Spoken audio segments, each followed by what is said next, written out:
ഇരട്ടക്കൊലപാതക കേസിൽ കോടതി വിധി നിറമിഴികളോടെ സ്വീകരിച്ച മാതാപിതാക്കൾ. 6 വർഷങ്ങൾക്കിപ്പുറം CBI കോടതിയുടെ വിധി വന്നപ്പോൾ വർഷങ്ങൾ നീണ്ട പോരാട്ടമാണ് വിജയം കണ്ടത്. 10 പേരെ കുറ്റവിമുക്തരാക്കിയ നടപടിയിൽ അസംതൃപ്തി പ്രകടിപ്പിച്ച കുടുംബം നിയമപോരാട്ടം തുടരുമെന്നും വ്യക്തമാക്കി.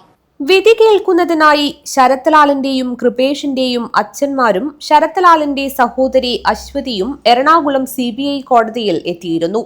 കൃപേഷിന്റെ അമ്മ ബാലാമണിയും ശരത്ലാലിന്റെ അമ്മ ലതയും സ്മൃതി കുടീരത്തിലെത്തിയാണ് വിധി കേട്ടത്. നിറകണ്ണുകളോടെ കുടീരത്തിൽ മണിക്കൂറുകളോളം ചെലവിട്ടാണ് ഇവർ സ്വന്തം വീട്ടിലേക്ക് മടങ്ങിയത്. രാജ്മോഹൻ ഉണ്ണിത്താൻ MP ഉൾപ്പെടെയുള്ള കോൺഗ്രസ് നേതാക്കളും കുടുംബത്തെ ആശ്വസിപ്പിക്കാൻ എത്തിയിരുന്നു. പുഷ്പാർച്ചനയും നടന്നു. കോടതി വിധി അറിഞ്ഞതും മാതാപിതാക്കൾ പൊട്ടിക്കരഞ്ഞു. വൈകാരിക നിമിഷങ്ങൾക്കാണ് നാട് സാക്ഷ്യം വഹിച്ചത്.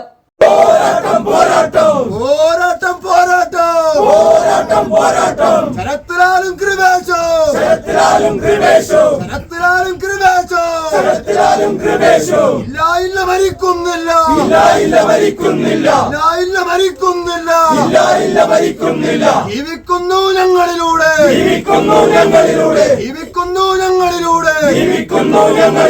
മാതാപിതാക്കളും പ്രവർത്തകരും സ്മൃതി കുടീരത്തിൽ പുഷ്പാർച്ചന നടത്തി.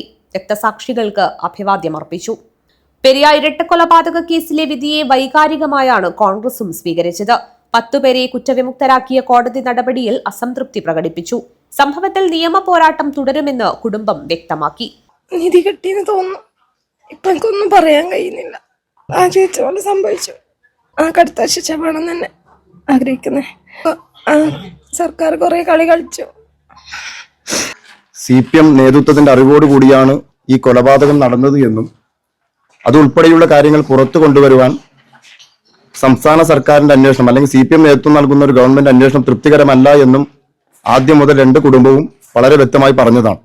അതുകൊണ്ടാണ് സുപ്രീം കോടതി വരെ പോയി ഈ കേസിനകത്ത് CBI അന്വേഷണം വേണമെന്നുള്ള നിലപാട് 2 കുടുംബവും പാർട്ടിയും സ്വീകരിച്ചത്.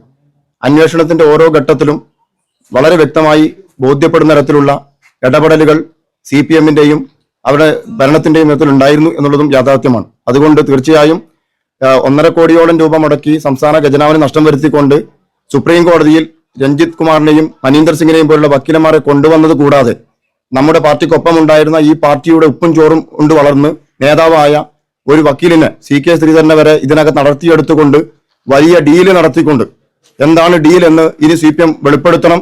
അപ്പോൾ അങ്ങനെയൊക്കെ ചെയ്തുകൊണ്ട് അവർ മുന്നോട്ട് പോയി. അവസാനം CBI വന്നു, അന്വേഷണം വളരെ കൃത്യമായി നടത്തി. ഇന്ന് 2 കുടുംബത്തിന്റെയും പാർട്ടിയുടെയും വാദങ്ങൾ അംഗീകരിച്ചുകൊണ്ടുള്ള, അതായത് ഇതിനകത്ത് ഗൂഢാലോചന ഉണ്ടായിട്ടുണ്ട്, CPMന്റെ നേതൃത്വത്തിന്റെ അറിവോട് കൂടിയാണ് ഈ കൊലപാതകം നടന്നത് എന്നതിന്റെ ഏറ്റവും വ്യക്തമായ തെളിവാണ് ഇന്ന് ഈ കേസിനകത്ത് CPMന്റെ ഏറ്റവും പ്രമുഖരായ നേതാക്കന്മാർ, ജില്ലയിലെ മുൻ MLA KV കുഞ്ഞിരാമൻ ഉൾപ്പെടെ ബ്ലോക്ക് പഞ്ചായത്ത് പ്രസിഡന്റ് മണികണ്ഠൻ ഉൾപ്പെടെയുള്ള ആളുകൾ കുറ്റക്കാരാണ് എന്നുള്ള ഏറ്റവും ശക്തമായ വിധി വന്നിട്ടുള്ളത്. വിധിയുടെ പശ്ചാത്തലത്തിൽ പെരിയയിലും സമീപ പ്രദേശങ്ങളിലും വൻ സുരക്ഷയാണ് പോലീസ് ഒരുക്കിയത്. പ്രകടനങ്ങൾക്ക് വിലക്കേർപ്പെടുത്തിയിരുന്നു. CPIM നേതാക്കൾ ഉൾപ്പെടെ കുറ്റക്കാരാണെന്ന് കണ്ടെത്തിയ സാഹചര്യത്തിൽ സംഘർഷ സാധ്യത കണക്കിലെടുത്ത് ജാഗ്രതാ നിർദ്ദേശവും നിലനിൽക്കുന്നുണ്ട്. News bureau, Periya.